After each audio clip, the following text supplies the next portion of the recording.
Chat Sports, what's going on? Jimmy Crowther here, breaking down the top 10 point guards going into next season. I'm going to give you 10 through 1 and rank them for you. It's my top 10, so you can hate on it all you want. But here's a little caveat. If you hate on it, you got to respond in the comment section with your top 10 point guards for next season. Let me know below. 10 to 1. Rank them for me. I'll take a look, see if I agree or disagree, and heck, you can just compare my list that I'm about to give to you right here. But before I get into my top 10, I got to give you 5 guys that just straight up missed the cut. We'll go ahead and get the hater Jimmy stuff out of the way early here. Chris Paul of the OKC Thunder. You can't call him a top 10 point guard in the NBA at this point in his career. Kyle Lowry of the Toronto Raptors. You know, there's a case to be made. He was an all-star, but for next season, no thanks. Malcolm Brogdon. Hey, if you know me, you know that I love Malcolm Brogdon and that he's going to be great for the Indiana Pacers. I'm just not comfortable putting him in my top 10. Shai Gilgeous-Alexander is going to be really, really good. Maybe he's on this list in a little while in the future, but not for next season. And same goes for Ja Morant. I can't get comfortable putting a rookie on this list quite yet. But one guy I was comfortable with in my top 10, Jamal Murray. I mean, the dude received a 5-year, $170 million extension for a reason. He's going to be a special player next season, and Denver needs him to be. They got Nikola Jokic. He's their star, but they need a second star next to him, and Jamal Murray has to be that. The biggest question mark I'll have for Jamal Murray, and the reason I don't have him higher, is his consistency. Can he continuously put up 18 points per game, 4 rebounds? Can he step up the assist numbers? 4.8, it's good, not good enough for a point guard. 36.7% from 3, though, is super, super nice to have when you got a star like Nikola Jokic in the middle. I'm expecting big things out of Jamal Murray next season. Now, here's a guy that I, in all honesty, wasn't expecting big things from in his rookie year. I really wasn't. Didn't think he was NBA ready. I'll own up to it. I was wrong. The dude was a stud. Trae Young is my number 9 point guard on this list. He, of course, was runner-up by a pretty clear margin in Rookie of the Year voting, just behind Luka Doncic. Now, next season, I'll be honest, he needs to come out of the gate just a little bit better because in his rookie year, he hit a slump early on. He broke out of that slump eventually, but if he can come out of the gates as hot as he was in the back half of the year, Trae Young is going to be even higher on the top 10 point guards list for next season.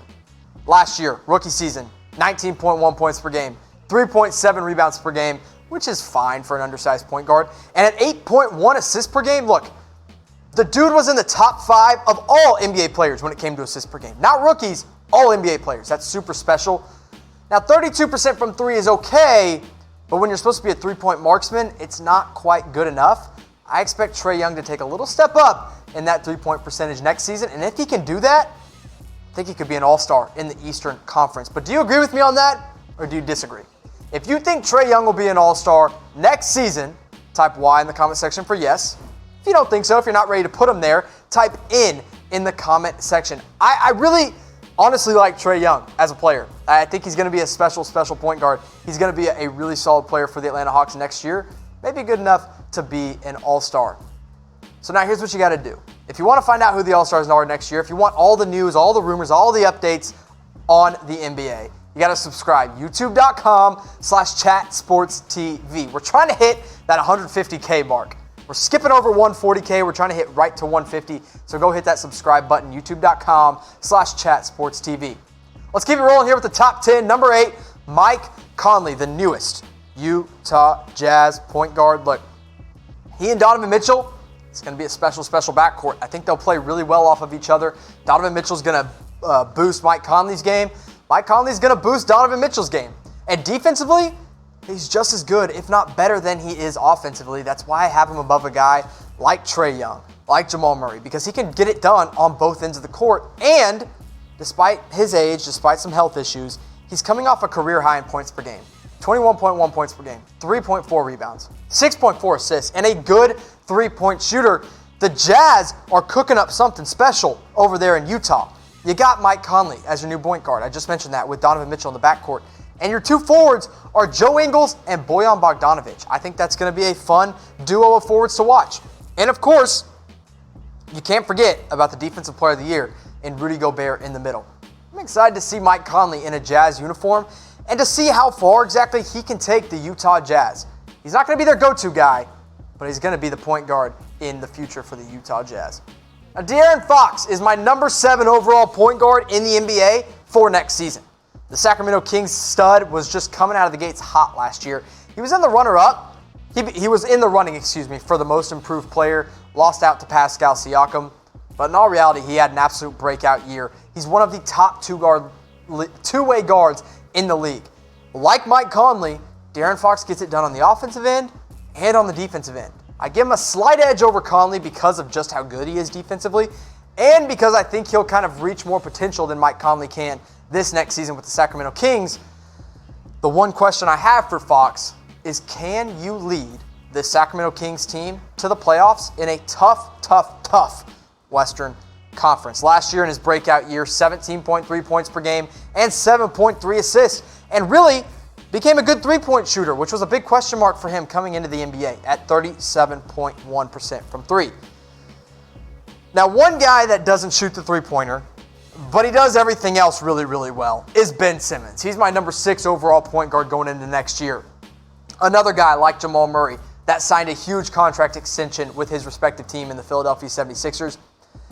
There's been videos of him working on his jump shot this offseason. We'll see if that actually ends up happening. But him taking another step forward and taking an even bigger leadership role is going to be vital to the Philadelphia 76ers trying to reach that Eastern Conference Finals once again. Last year with Philly, 16.9 points per game, 8.8 rebounds, 7.7 assists. He's a triple-double threat every single night. But that picture on the right of the stats there, you can kind of just tell that jump shot's broken. He's going to have to get it fixed, but maybe he will. And if he does, how many threes, if any, maybe you think none, maybe you're just going to say 0. How many threes will Ben Simmons make next season? I'm going to say 2. I think he makes 2 3-pointers. I was lower on that. I said 1, I think, earlier in the summer.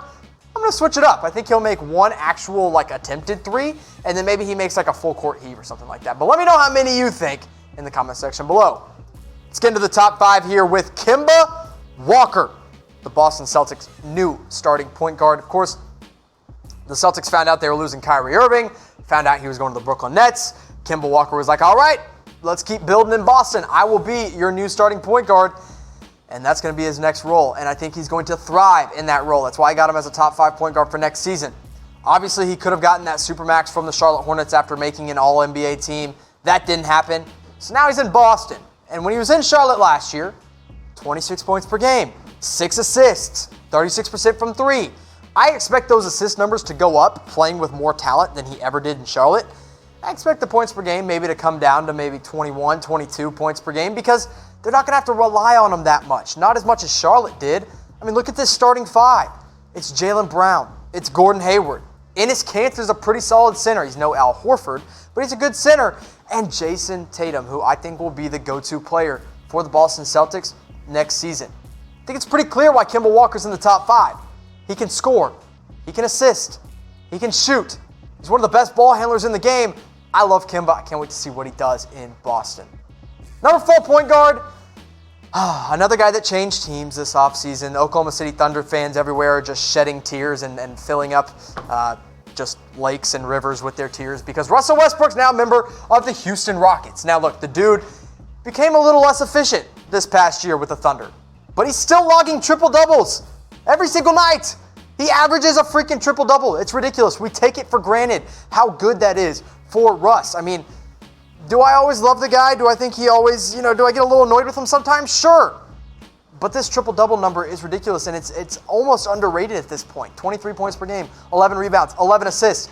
3-point percentage, it's not good anymore, but he's playing alongside James Harden.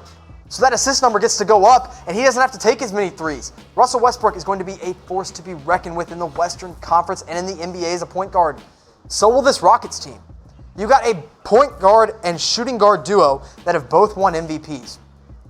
And they've already played together. Russ is your point guard. James Harden's your shooting guard. Eric Gordon, I guess, is your kind of hybrid small forward with PJ Tucker in there at the 4 and Clint Capella, your rim-protecting big man in the middle. Now the question becomes, are they going to reach their full potential? Because I want to know from you guys, what do you think the Rockets' ceiling is next year? I'm going to say championship. You got 2 MVP caliber players on the same team. your expectations should be a Larry O'Brien trophy. So that's what I'm setting the bar at. That's the ceiling. But let me know what you guys think the ceiling is in the comment section below. Now, I'm excited to play with Russ and Harden in 2K. And you can bet that I'm going to do it because I love NBA 2K. I'll beat anyone who's up for a challenge. And here's how you can challenge me. You go to our friends at MyBookie, you sign up and deposit, use our promo code CHATNBA, and here's what's going to happen. You put down $50, they're going to give you $50 for free. You put down $100, they're going to give you $100 for free. All you got to do is place that first bet, hit us up, email us, promo@chatsports.com. I'll get you hooked up with a free copy of NBA 2K20. PS4, Xbox One, whatever your console of choice is, I'll help you get a free copy when you use our friends at MyBookie. Top 3 point guards here in the NBA. Number 3, the newest Brooklyn Net. We're going back to back on guys that have changed teams this summer. This time it's Kyrie Irving. You know, Kyrie brought a lot of drama with him to Boston. It was super unfortunate to see. Maybe if that drama wasn't there, maybe if he just focused on basketball all season long, he could have been 1 or 2. But I leave him in there at number 3 because he's still a super special talent. I think he's the best ball handler in the game and one of the craftiest rim finishers in the game as a point guard as well. Last year with Boston, despite a quote-unquote down year, 24 points per game and 7 assists. I mean, if that's a down year for my starting point guard, sign me the heck up. And a 40% shooter from beyond the three-point arc. You got to guard him wherever he is on the court. He can hit a deep 3. He can make it in the mid-range. He can get to the bucket. He's going to be the number 1 option in Brooklyn next year. There's no Kevin Durant. It's him, Karis LeVert, and Joe Harris, I guess. Maybe Jared Allen, DeAndre Jordan, if you want to throw them in. Kyrie Irving's going to have to play like an MVP. The Brooklyn Nets want to make a deep push in the Eastern Conference playoffs next year. Top 2, number 2, Damian Lillard. Portland Trailblazers. I'll tell you what. If you're an NBA fan, if you watched a second of the NBA playoffs, you couldn't stop watching Damian Lillard. He had one of the single best playoff runs that I can remember in my lifetime. Damian Lillard had an incredible playoff run. I'm excited to watch him next year with the Portland Trailblazers. Heck, I'll go out on a limb and say he can take another step forward. I really think he can do that. And last year was absolutely ridiculous. 26 points per game and 7 assists, nearly 5 boards and 37% from 3. If he can get up even more, heck, put him in 28 points per game, maybe 8 assists, whatever it may be, Damian Lillard could be number 1 point guard on this list. But I got him in at number 2. I think that's reasonable. He got a huge contract extension with the Trailblazers this summer for good reason. He's one of the most dynamic, athletic, explosive scoring point guards in the NBA today. But nobody, and I mean nobody, is better when it comes to point guards than Stephen Curry of the Golden State Warriors. You can't argue with me on this. I don't care who you have in your top 10. You got to have Steph Curry number 1. I mean, he's proven that he can lead a team to an NBA championship. He's proven that he's an MVP caliber player. He's proven that he can do literally anything on the court. You can't stop him from anywhere. He pulls up from the freaking logo, and he's a threat to hit a 3-point shot. I literally believe this. I was talking about this with some of our guys here at Chat Sports. Steph Curry has become underrated. He put up 27.3 points per game, 5 rebounds, 5 assists, 44% from 3-point. The dude's ridiculous. I mean, one of my favorite point guards to watch when he's on a roll. One of my favorite players to watch when he's on a roll. He'll pull up from literally anywhere. I can't wait to watch Steph Curry become that MVP caliber player again next season when there's no Klay Thompson and there's no Kevin Durant. It's him. It's Draymond Green. And like D'Angelo Russell, I guess, is your 3rd option now, or I guess he's your 2nd option. We'll see how that plays out. By the way, before you hate on me for not having D'Angelo Russell in this list, you can't count him as a point guard next year. He's going to play the 2 guard because Steph Curry, the best point guard in the game, is running point in Golden State. That's the best point guard in the game today. But who's the best point guard of all time? Let me know in the comment section below. After you do, I'll tell you who I believe is the best point guard ever.